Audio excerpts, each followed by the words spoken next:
जय श्रीकृष्ण नमस्कार दर्शक बंधु माधव पवित्र वाणी राशिफल कार्यक्रम में आपण मान स्वागत। प्रिय दर्शक बंधु आज आम जाना टैरोट कार्ड माध्यम 12टी राशि राशिफल प्रथम मेष राशि ठारू आरंभ कर मीन राशि पर्यंत ता पूर्व मोर प्रिय दर्शक बंधु आसतु जाना आज दिनचर्या कार्यक्रम विषय। आज श्रीजीवर नेत्र उत्सव नव यौवन दर्शन श्रीजीवर उभायात्रा आज उत्कलमणि गोपबंधु दासंकर श्राद्ध दिवस विश्व निशा सेवन निरोध दिवस। आज आषाढ़ मास बा मिथुन मासर 12 दिन जून मासर 26 तारीख गुरुवार। आज प्रतिपद 22 दंड 16 दिबा 2टा 5 मिनिट पर्यंत। आज आद्रा नक्षत्र 10 दंड 37 दिबा 9टा 26 मिनिट पर्यंत। आज ध्रुव जोग।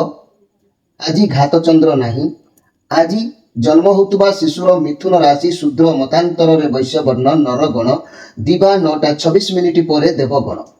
रात्रि 3टा 5 मिनिट पर कर्कट राशि विप्रवर्ण देवगण। आज मृत्यु व्यक्तिर दिबा 9टा 26 मिनिट पर एक पाद पुष्कर दोष दिबा 2टा 5 मिनिट पर 2 पाद पुष्कर दोष। फल पशु वंशहानि होमादि शांति अर्णवस्त्र स्वर्ण घृतकांस्य और तंडुल दान विधेय। आज प्रतिप्रद श्राद्ध। आज निषिद्ध खाद्य कहले कुष्मांड अर्थात पानी कखारु भोजन निषेध दिबा 2टा 5 मिनिट पर बृहति अर्थात बोईती कखारु भोजन निषेध। आज पर्व उत्सव कथा कहले मन रखु मोर प्रिय दर्शक बंधु अद्य श्री जगन्नाथ महाप्रभुंकर नेत्र उत्सव नव यौवन दर्शन उभायात्रा। अद्य उत्कलमणि गोपबंधु दासंकर श्राद्ध उत्सव गोपबंधु भवन समाज परिसर कर्मचारी मान तरफ तर्पण और गोपबंधु प्रति मूर्ति माल्यार्पण प्रदान। आज प्रिय दर्शक बंधु एवं जाना अशुभ बेला काल बेला और 12 बेला विषय। दिबा 3टा 10 मिनिट पर 6टा 23 मिनिट पर काल रात्रि 11टा 45 मिनिट पर 1टा 15 मिनिट मध्य अशुभ बेला काल बेला। एवं जाना शुभ बेला विषय बा माहिंद्री जोग विषय। प्रातरु दिबा 6टा 6 मिनिट मध्य 9टा 38 मिनिट पर 11टा 25 मिनिट मध्य। अमृत जोग कहले दिबा 3टा 47 मिनिट पर 6टा 23 मिनिट मध्य। संध्या 7टा 6 मिनिट पर 9टा 50 मिनिट मध्य 1टा 16 मिनिट पर 2टा 11 मिनिट मध्य। प्रिय दर्शक बंधु एबे आसंतु आमे कार्ड माध्यम 12टी कार्ड संग्रह करवा। 12टी कार्ड रे 12टी राशि संपर्क रे आमे संक्षेप रे जानिबा आउ देखिबा कोन आसुची मोर प्रिय 12टी राशि राशिफल व्यक्ति मानक पाई। जय श्री कृष्ण। कोन आसुची 12टी राशि राशिफल प्रथमे मेष राशि एवं शेष रे मीन राशि। देखिबा कोन आसुची 12टी राशि राशिफल। जय श्री कृष्ण।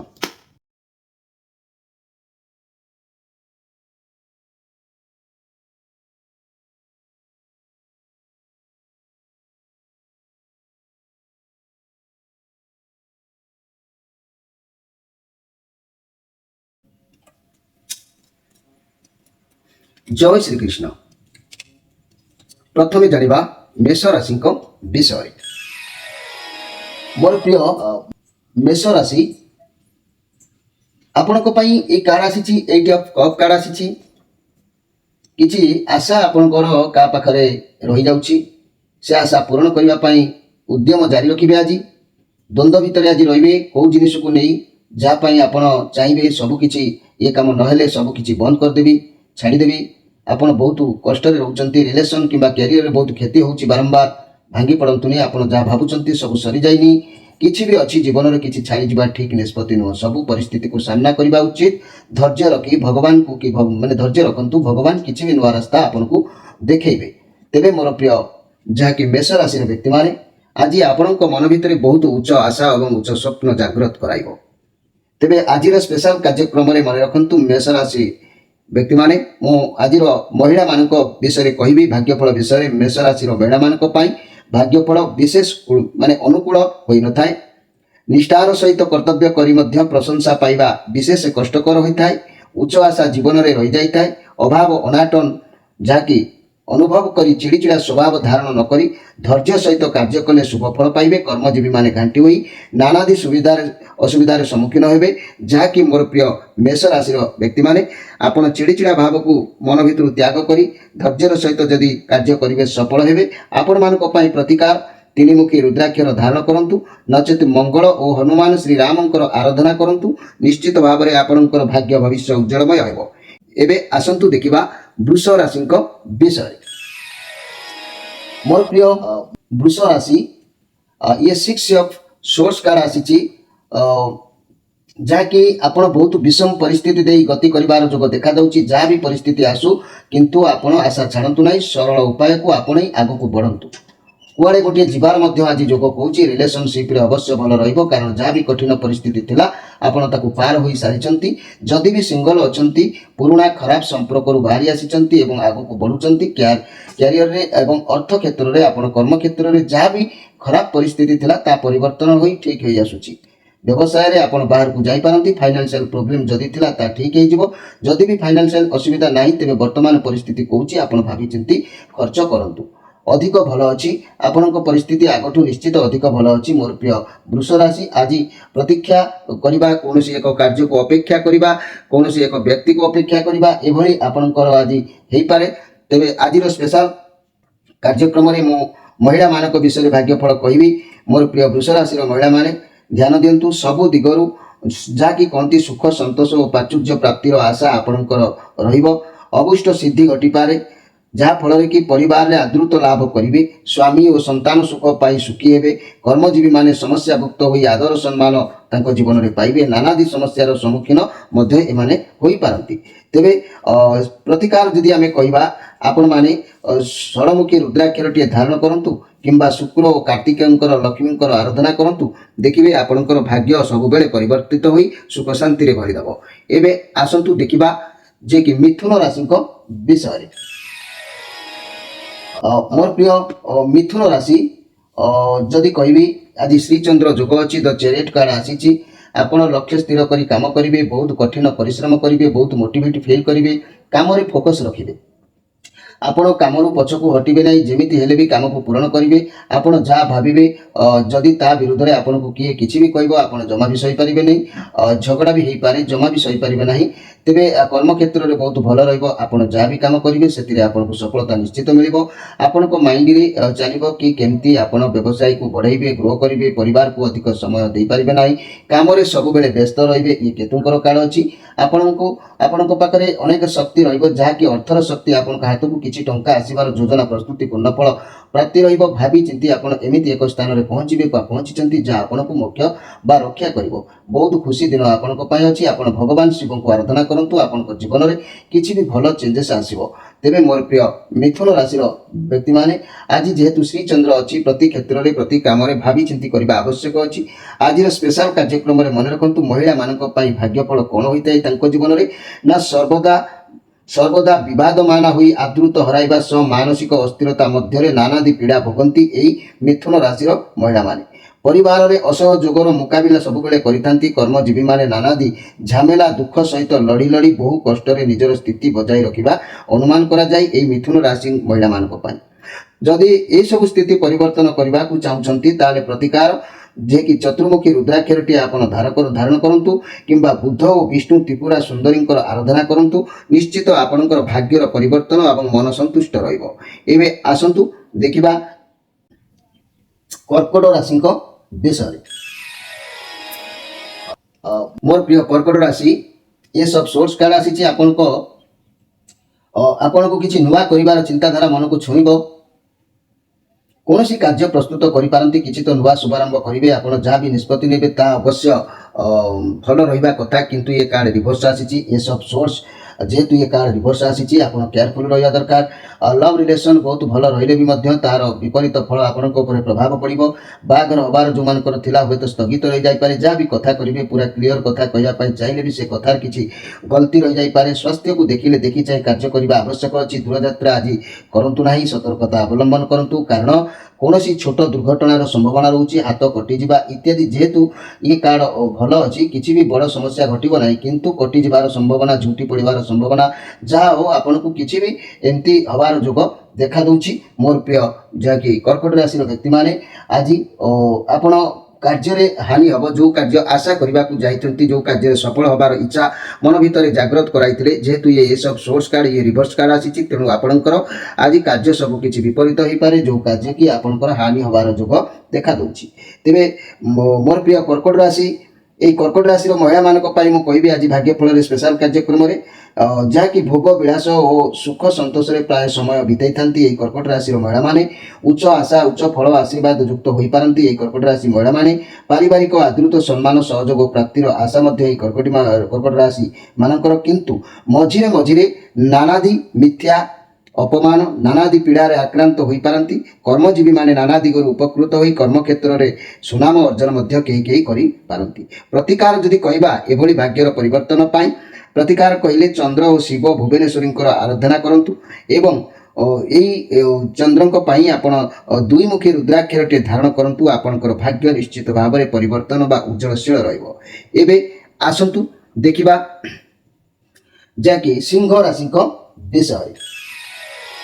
ମୋର ପ୍ରିୟ ସିଂହ ରାଶି, ଇଏ ବହୁତ ସୁନ୍ଦର କାର୍ଡ଼ ଆସିଛି ଆଜି ଆପଣଙ୍କ ପାଇଁ, ଯାହାକି ଇଏ 9 ଅଫ୍ କପ୍ କାର୍ଡ଼ ଆସିଛି। ଯାହା ବି ଇଚ୍ଛା ଥିଲା ବର୍ତ୍ତମାନ ସବୁ ଗୋଟି ଗୋଟି ହେଇକି ପୂରଣ ହେବାର ଜଣାଯାଉଛି। ଆଗରୁ ଆପଣଙ୍କର ଯାହା ବି ଅସୁବିଧା, ଯାହା ବି ସମସ୍ୟା ଥିଲା, ତାର ରେଜଲ୍ଟ ଭଲ ଆସିବ। ଭାବି ପାରିବେ ନାହିଁ, ଯେତେ କଠିନ ପରିଶ୍ରମ କରିବେ ତାର ଫଳ ଆପଣଙ୍କୁ ଦ୍ୱିଗୁଣିତ ମିଳିବ, ଖୁସି ମିଳିବ।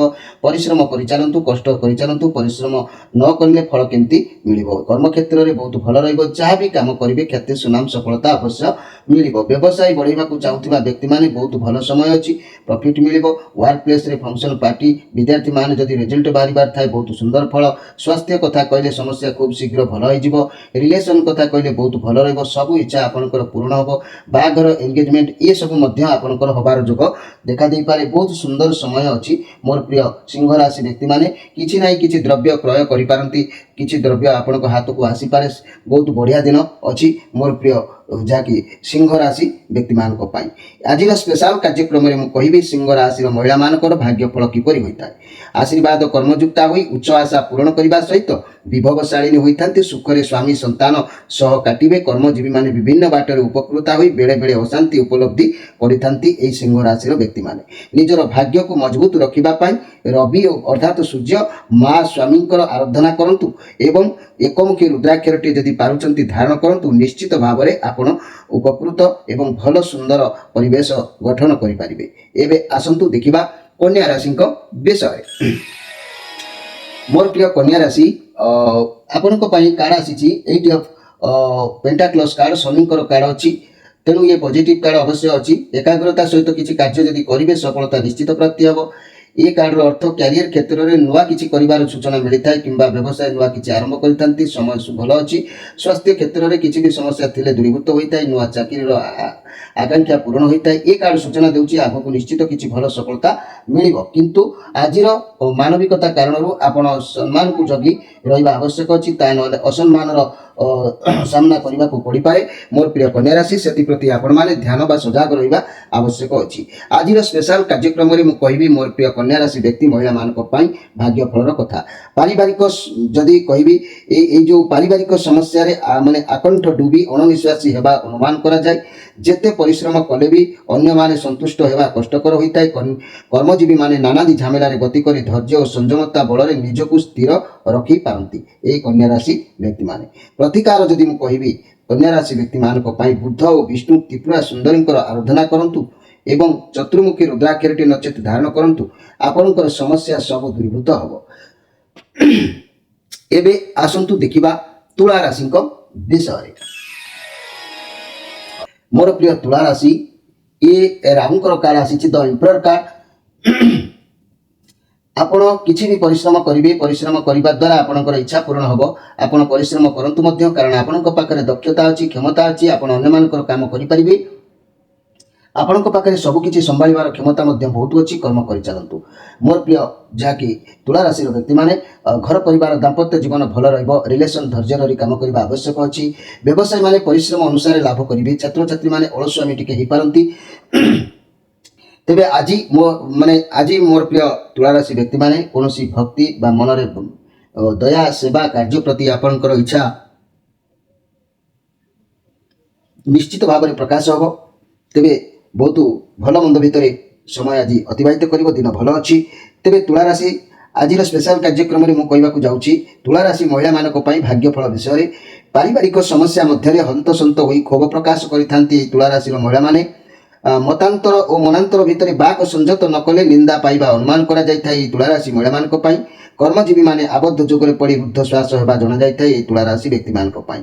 ପ୍ରତିକାର କଥା ଯଦି ମୁଁ କହିବି, ଶୁକ୍ର ଓ କାର୍ତ୍ତିକେୟଙ୍କର ବା କମଳାଙ୍କର ଆରାଧନା କରନ୍ତୁ ଏବଂ ଷଡ଼ମୁଖୀ ରୁଦ୍ରାକ୍ଷରଟିଏ ଧାରଣ କରନ୍ତୁ। ଦେଖିବେ ଆପଣଙ୍କର ଯାହା ବି ମନରେ ଅସନ୍ତୋଷ ଅଛି ତାହା ଧୀରେ ଧୀରେ ସନ୍ତୋଷର ପରିଣତ ହେବ। ଏବେ ଆସନ୍ତୁ ଦେଖିବା ବିଛା ରାଶିଙ୍କ ବିଷୟରେ। ମୋର ପ୍ରିୟ ବିଛା ରାଶି, ଯଦି ମୁଁ କହିବି ଏ କାର୍ଡ 10 ଅଫ୍ କପ୍ କାର୍ଡ ଆସିଛି, କିନ୍ତୁ ଏ କାର୍ଡ ରିଭର୍ସ ଆସିଛି, ଯାହାକି ପରିବାରର ବହୁତ ସମସ୍ୟା ଆଜି ରହିବ, କେହି ସପୋର୍ଟ କରିବେ ନାହିଁ। ଡିଭୋର୍ସ ବ୍ରେକଅପ୍ ହେବାର ସମ୍ଭାବନା ରହୁଛି, ବହୁତ ଚିଡ଼ଚିଡ଼ା ରହିବେ ଆଜି। ତେଣୁ କେୟାରଫୁଲ ଭାବରେ ଆଜି ସମୟ ନେବା ଆବଶ୍ୟକ ଅଛି। ସୁନ୍ଦର କାର୍ଡ ଆସିଥିଲା, କିନ୍ତୁ ଏ କାର୍ଡ ରିଭର୍ସ ଆସିଛି।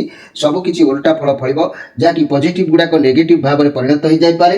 ତେଣୁକରି ସେଥିପ୍ରତି ଆଜି ସଜାଗ ରହିବା ଆବଶ୍ୟକ ଅଛି। ଯେଉଁ ସୁଖ ପାଇବା ପାଇଁ ଅନୁଭବ କରିବେ, ସେଥିରୁ ଅସୁଖ ପ୍ରାପ୍ତି ଆପଣଙ୍କୁ ହେବାର ମଧ୍ୟ ଯୋଗ ଆଜି ଦେଖାଦେଇପାରେ। ମୋର ପ୍ରିୟ ଯାହାକି ବିଛା ରାଶିର ବ୍ୟକ୍ତିମାନେ, ଏ 10 of cup card A Sundar card, କିନ୍ତୁ ରିଭର୍ସ ଆସିଥିବାରୁ ବିପରୀତ ଫଳବଦ୍ଧ ହୋଇପାରେ। ତେବେ ବିଛା ରାଶିର ମହିଳାମାନଙ୍କ ପାଇଁ ଭାଗ୍ୟଫଳ ବିଷୟରେ ମୁଁ ଆଜି କହିବି। ମୋର ପ୍ରିୟ ବିଛା ରାଶିର ମହିଳାମାନେ ଧ୍ୟାନ ଦିଅନ୍ତୁ। ମହିଳାମାନଙ୍କର ଭାଗ୍ୟଫଳ ପରିବାର ଓ ବନ୍ଧୁବାନ୍ଧବରେ ନିଜର ଉତ୍ତମ ଚାଳିଚଳନୀ ନିମନ୍ତେ ଯଶ ଓ ଖ୍ୟାତି ଲାଭ କରିବାର ଆଶା ଅଛି। ଅଭୀଷ୍ଟ ସିଦ୍ଧି ଆଗକୁ ଆଗେଇ ଯିବେ। କର୍ମଜୀବୀମାନେ ନାନା ଘାତ ପ୍ରତିଘାତରେ ସମୟ ନିଶ୍ଚିତ କାଟିବେ।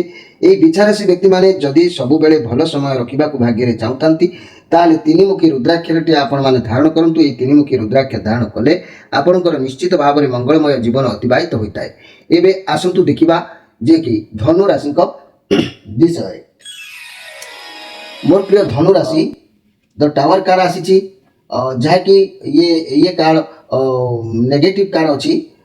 ଆପଣଙ୍କ ମାଇଣ୍ଡରେ କିଛି ଖରାପ ଭାବନା ଆଜି ଜାଗ୍ରତ ହୋଇପାରେ। କିଛି ଖରାପ ଭାବନା ଯେତେ ମଣିଷର ମୁଣ୍ଡ ଭିତରକୁ ଆସେ, ସେତେବେଳେ ସେ ଏପଟ ସେପଟ କିଛି କରିଦେଇଥାଏ।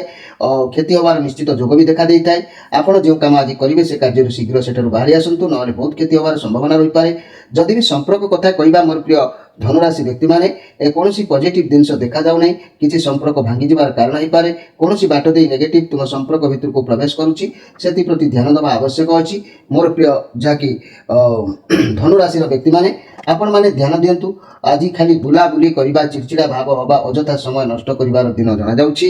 ତେଣୁ ଏହି ଧନୁରାଶିର ମହିଳାମାନଙ୍କ ବିଷୟରେ ମୁଁ ଆଜି ସ୍ପେଶାଲ କାର୍ଯ୍ୟକ୍ରମରେ କହିବାକୁ ଚାହୁଁଛି। ପରିବାରର ବନ୍ଧୁବାନ୍ଧବରେ ନିଜର ଉତ୍ତମ ଚଳନୀ ନିମିତ୍ତ ଯଶ ଖ୍ୟାତି ଲାଭ କରିବାର ଆଶା ବହୁତ ଥାଏ। ଅଭୀଷ୍ଟ ସିଦ୍ଧିର ସମ୍ଭାବନା ବି ଥାଏ ଏହି ଧନୁରାଶି ବ୍ୟକ୍ତି ମାନେ ମହିଳାମାନଙ୍କର। କର୍ମଜୀବୀମାନେ ଉଚ୍ଚ କର୍ତ୍ତୃପକ୍ଷଙ୍କ ପ୍ରଶଂସା ପାତ୍ର ମଧ୍ୟ ହୋଇଥାନ୍ତି ଏହି ଧନୁରାଶିର ମହିଳାମାନେ। ପ୍ରତିକାର କଥା ଯଦି କହିବି, ବୃହସ୍ପତି ଓ ବିଷ୍ଣୁ ତାରାଙ୍କର ଆରାଧନା କରନ୍ତୁ, ସମୟ ସବୁଦିନ ଭଲ ରହିବ। ତା ନହେଲେ ପଞ୍ଚମୁଖୀ ରୁଦ୍ରାକ୍ଷରଟିଏ ଧାରଣ କରନ୍ତୁ, ସମୟ ମଧ୍ୟ ଭଲ ନିଶ୍ଚିତ ରହିବ। ଏବେ ଆସନ୍ତୁ ଦେଖିବା ମକର ରାଶିଙ୍କ ବିଷୟରେ। ମୋର ପ୍ରିୟ ମକର ରାଶି, ये 9 ऑफ पेंटाक्लस कार्ड आसी जीवन बहुत समस्या को सामना करी कौन कले केमती पार होगा पड़ो धैर्य रखा अच्छी हड़बड़े कौन निष्पत्ति आज नियंतु ना जहाँ भी अपरच्युनिटी आपको हाथ को आसूची जल्दी कम लगे चेष्टा करूँ आपको समस्या आसो चैलेंज आसो आप भावी चिंती कार्य करने आवश्यक अच्छी कौन जिनस हासिल करने को चाहते ताले परिश्रम अधिक करार अच्छी जदि परिश्रम न करेंगे कौन कार्य को सामना न करेंगे आज आत्मगोपन निज मन को आज गुप्त भाव में रखा चेष्टा करेंगे काली सहित साक्षात करने को दे न पारती एमती घटना हो पारे कारण ये हूँ मंगलकर कार्ड अच्छी ये अवश्य पॉजिटिव कार्ड अच्छी किंतु थिले भी किंतु आपनकर एमती भी समस्या हो पारे बेले बेले आपण पाखक किसी भी शुभ खबर आसिले आपण प्रकाश पाइबे तानले आत्मगोपन करिवार जोग निश्चित भाव में देखा दउछि मोर प्रिय मकर राशि व्यक्ति माने तेरे मकर राशि व्यक्ति मान स्पेशल कार्यक्रम आज मुझे महिला मान विषय कहि आध्यात्मिकता आड़क ढली पारती मकर राशि महिला माने पारिवारिक जीवन केवल श्वासरुद्ध हो पारे अपजस अपनिंदा भागी अतिष्ठ हो पारती कर्मजीवी माने संतोष लाभ निश्चित भाव में करी मकर राशि महिला माने तेरे प्रतिकार कथा मुझे कहि शनि शिव दक्षिण काली आराधना करूँ किंबा सप्तमुखी रुद्राक्षर धारण करूँ देखिए आपणकर समय भलरे अतिबाहित सब समय हम एवं आसतु देखा कुंभ राशि विषय मोर प्रिय कुंभ राशि द जस्टिस कार्ड न्याय कार्ड आसी କୌଣସି କାର୍ଯ୍ୟରେ ଆଜି ଆପଣ ଫସିବେ, ବିଚାର ଆପଣଙ୍କ ବିପକ୍ଷ ହୋଇପାରେ, ଆପଣଙ୍କର ବିଜୟ ହେବାର ଯୋଗ ଅବଶ୍ୟ ରହୁଛି, କିନ୍ତୁ ଆପଣଙ୍କ କର୍ମ ଅନୁସାରେ ଆପଣଙ୍କୁ ଫଳ ଆଜି ମିଳିବାର ଯୋଗ ଦେଖାଯାଉଛି। ଯେଉଁ କାର୍ଯ୍ୟରେ କି ଆପଣଙ୍କର ସମ୍ମାନ ଉପରେ ପ୍ରେସର ପଡ଼ିପାରେ, ମାନହାନି ହୋଇପାରେ, ସେଥିପ୍ରତି ଆପଣ ଆଜି ମାନେ ସଜାଗ ରହିବା ଆବଶ୍ୟକ ଅଛି ମୋର ପ୍ରିୟ ଯାହାକି କୁମ୍ଭ ରାଶିର ବ୍ୟକ୍ତିମାନେ। ଯାହାକି ଆପଣ ଅନ୍ୟାୟ ଅବଶ୍ୟ କରିବେ ନାହିଁ କିମ୍ବା କାହା ସହିତ ଅନ୍ୟାୟ ହେବାକୁ ଦେବେ ନାହିଁ, କିନ୍ତୁ ଆଗରୁ ଯାହା କରିଛନ୍ତି କଳା କର୍ମର ଫଳ ବର୍ତ୍ତମାନ ବିଚାରକୁ ଆସିଛି। ଏ ବିଚାରରେ ଆପଣଙ୍କର କିଛି ଯାହାକି ମାନହାନି ହେବାର ଯୋଗ ଏଠି ଦେଖା ଦେଉଛି ଆଜି। ତେବେ ମୋର ପ୍ରିୟ କୁମ୍ଭ ରାଶିର ବ୍ୟକ୍ତିମାନେ ଧ୍ୟାନ ଦିଅନ୍ତୁ। ଆଜିର ସ୍ପେଶାଲ କାର୍ଯ୍ୟକ୍ରମରେ ମୁଁ କହିବି ଯାହାକି କୁମ୍ଭ ରାଶି ମହିଳାମାନଙ୍କର ଭାଗ୍ୟ ଫଳ କିପରି ହୋଇଥାଏ। କ୍ଷୋଭ ଓ ସନ୍ତୋଷ ମଧ୍ୟରେ ସମୟ ଏମାନେ କାଟିଥାନ୍ତି। ଯେତେ ଭଲ କାମ କଲେ ବି ପ୍ରଶଂସା ଭାଜନ ହୋଇନଥାନ୍ତି। ଉଚ୍ଚକାଂକ୍ଷା ଫଳବତୀ ହେବା ମଧ୍ୟ କାଠିକରପାତ ଏମାନଙ୍କ ପାଇଁ ହୋଇଥାଏ। କର୍ମଜୀବୀମାନେ ଆଶା ନିରାଶ ମଧ୍ୟରେ ଉବୁଟୁବୁ ହୋଇପାରନ୍ତି ଏହି କୁମ୍ଭ ରାଶି ବ୍ୟକ୍ତିମାନେ। ତେଣୁ ପ୍ରତିକାର ଯଦି ମୁଁ କହିବି, ଶନି ଓ ମହାଦେବ କାଳୀଙ୍କର ଆରାଧନା କରନ୍ତୁ କିମ୍ବା ସପ୍ତମୁଖୀ ରୁଦ୍ରାକ୍ଷରଟିଏ ଧାରଣ କରନ୍ତୁ। ଏହି ମହିଳାମାନଙ୍କର ଭାଗ୍ୟ ସବୁବେଳେ ପରିବର୍ତ୍ତନଶୀଳ ରହିବ। ଏବେ ଆସନ୍ତୁ ଦେଖିବା ମୀନ ରାଶିଙ୍କ ବିଷୟରେ। ମୋର ପ୍ରିୟ ମୀନ ରାଶି, ଏ ନାଇଟ୍ ଅଫ୍ ୱାନ୍ସ କାର୍ଡ଼ ଆସିଛି। ଏ ବୃହସ୍ପତିଙ୍କର କାର୍ଡ଼ ଆପଣଙ୍କର ନିଜ କାର୍ଡ଼ ଆସିଛି। ମୋର ପ୍ରିୟ ମୀନ ରାଶି, ଆପଣ ବହୁତ ଏନର୍ଜେଟିକ୍ ରହିବେ, ଆତ୍ମବିଶ୍ୱାସ ବଢ଼ିବ, ଯୋଦ୍ଧା ପରି ରହିବେ। କୌଣସି କାର୍ଯ୍ୟ ପାଇଁ ରିସ୍କ ମଧ୍ୟ ନେବାର ଯୋଗ ଦେଖାଦେଉଛି। ସଫଳତା ନିଶ୍ଚିତ ମିଳିବ। ମନି କ୍ୟାରିୟର କ୍ଷେତ୍ରରେ ନୂଆ ବ୍ୟବସାୟ ଆରମ୍ଭ କରିପାରନ୍ତି। କାର୍ଯ୍ୟ କ୍ଷେତ୍ରରେ ଦୂରଯାତ୍ରା କରିପାରନ୍ତି। ସ୍ୱାସ୍ଥ୍ୟ ଭଲ ରହିବ, ମନ ମଧ୍ୟ ଭଲ ନିଶ୍ଚିତ ରହିବ। କିନ୍ତୁ କଳହ ଯୋଗ ଯେହେତୁ ଆପଣଙ୍କର ଆଜି ଜଣାଯାଉଛି, କାହାରି ସହିତ ବାକ୍ ସଂଯମତା ରକ୍ଷା କରି କଥାବାର୍ତ୍ତା କରନ୍ତୁ, ଯୁକ୍ତିତର୍କ କରନ୍ତୁ ନାହିଁ। ଦ୍ୱନ୍ଦ୍ୱ କଳି ଆଜି ଟିକେ ଉପୁଜିପାରେ। କଳହର ଯୋଗ ଯେହେତୁ ଆପଣଙ୍କ ପିଛା ଛାଡ଼ୁନାହିଁ, ଆପଣ ଆଜି କେୟାରଫୁଲ ଟିକେ ସମୟକୁ ନିଜକୁ ରଖନ୍ତୁ। ମୋର ପ୍ରିୟ ମୀନ ରାଶି, ଆଜିର ସ୍ପେଶାଲ କାର୍ଯ୍ୟକ୍ରମରେ ମୁଁ କହିବାକୁ ଚାହୁଁଛି ମୀନ ରାଶିର ମହିଳାମାନଙ୍କର ଭାଗ୍ୟଫଳ ବିଷୟରେ। ମନେ ରଖନ୍ତୁ, ମହିଳାମାନେ ଯାହାକି ଭୋଗ ବିଳାସରେ ଦିନ କାଟି ବସନ ଆଭୂଷଣ ଯୁକ୍ତା ହୋଇପାରନ୍ତି। ଆଶା ଆକାଂକ୍ଷା କ୍ରମଶଃ ପୂରଣ ହେବ। ଶାନ୍ତି ସୁଖ ଆନନ୍ଦରେ ଦିନ କାଟିଲେ ମଧ୍ୟ ସନ୍ତାନ ସୁଖରୁ ଏମାନେ ବଞ୍ଚିତ ହେବା ଅନୁମାନ କରାଯାଇଥାଏ। କର୍ମଜୀବୀମାନେ ନାନା ଦିଗରୁ ଉପକୃତ ମଧ୍ୟ ହୋଇଥାନ୍ତି। ତେବେ ଏହି ମୀନ ରାଶିର ଯାହାକି ମହିଳାମାନେ ପ୍ରତିକାର କଥା କହିଲେ ବୃହସ୍ପତି ଓ ବାମନ ତାରାଙ୍କର ଆରାଧନା କରନ୍ତୁ କିମ୍ବା ପଞ୍ଚମୁଖୀ ରୁଦ୍ରାକ୍ଷରଟିଏ ଧାରଣ କରନ୍ତୁ। ଆପଣଙ୍କର ଭାଗ୍ୟଫଳ ସବୁବେଳେ ଚିକମିକ ରହିବ। ସବୁ ସମସ୍ୟାରୁ ଆପଣଙ୍କୁ ନିଶ୍ଚିତ ଭାବରେ ହେଲ୍ପ ମିଳିବ। ତେବେ ମୋର ପ୍ରିୟ ଦର୍ଶକ ବନ୍ଧୁ, ଆଜିର ସ୍ପେଶାଲ କାର୍ଯ୍ୟକ୍ରମରେ ମୁଁ ଆପଣମାନଙ୍କୁ ସୂଚନା ଦେଲି ଯେ କି 12ଟି ରାଶିର ମହିଳାମାନଙ୍କର ଭାଗ୍ୟ କିପରି ହୋଇଥାଏ ଏବଂ ଆଜିର ସଂକ୍ଷେପରେ ରାଶିଫଳ ବାର୍ତ୍ତାରେ ମୁଁ ଆପଣମାନଙ୍କୁ ସୂଚନା ଦେଇଛି। ସମୟ ଯେହେତୁ ଅପସରି ଯାଇଛି, ଆପଣମାନଙ୍କ ଠାରୁ ବିଦାୟ ନେଇ ରହୁଛି। ନମସ୍କାର।